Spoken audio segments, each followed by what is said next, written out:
with independent judiciary. That is correct. Liberals or Democrats? That is wrong. Answer is A1 only. So liberals were not Democrats. They did not believe in universal adult franchise. They felt men of property mainly should have the vote. They also did not want the vote for women. They wanted to safeguard the right of individuals against government. And they argue for a representative elected parliamentary government subject to the laws interpreted by a well-trained judiciary that was independent of rulers and other officials. Consider the following statements about radicals in Europe. They wanted a nation in which the government based on the majority of a country's population. That is correct. They were opposed to giving voting rights to women.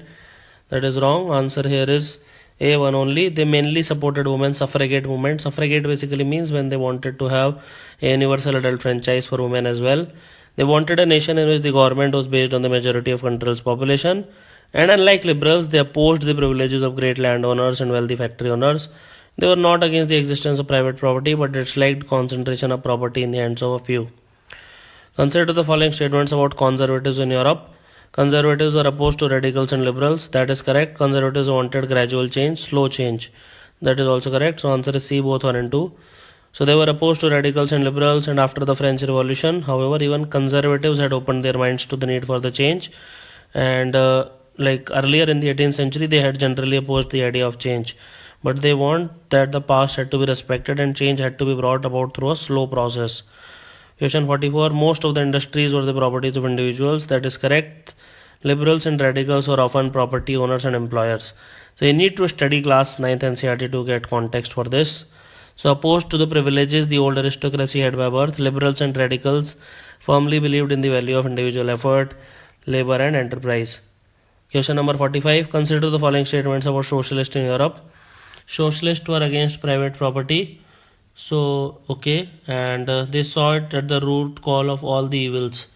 So, I think you guys know about this, that socialism was regarding these two main philosophy only. The main reason why the socialists were against private property is that individuals owned the property that gave employment, but the properties were concerned only with personal gain and not with the welfare of those who made the property productive. So if a society as a whole rather than a single individuals control the property, more attention would be paid to collective social interests. Many socialists believed in society without private property. With respect to that, consider the following statements. Karl Marx argued to free the society by capitalist exploitation. That is correct. Louis Blanc wanted the government to encourage cooperatives and replace capitalist enterprise. Both these statements are correct. Karl Marx argued that industrial society was capitalist. They owned the capital invested in factories and profit of capitalists was produced by workers. The conditions of workers could not improve as long as this profit was accumulated by private capitalists, and workers had to overthrow capitalism and the rule of private property. Okay. Question number 47. Second International, which was founded in 1889, is an international body to coordinate the effort of socialists. That is correct. In 1890, socialist government were common all over Europe.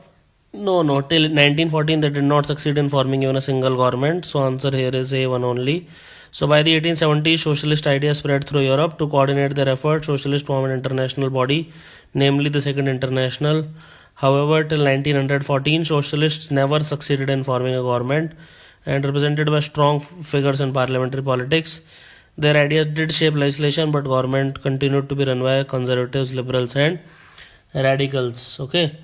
Question 48. Who was the last ruler of Russian Empire? Answer is Nicholas II.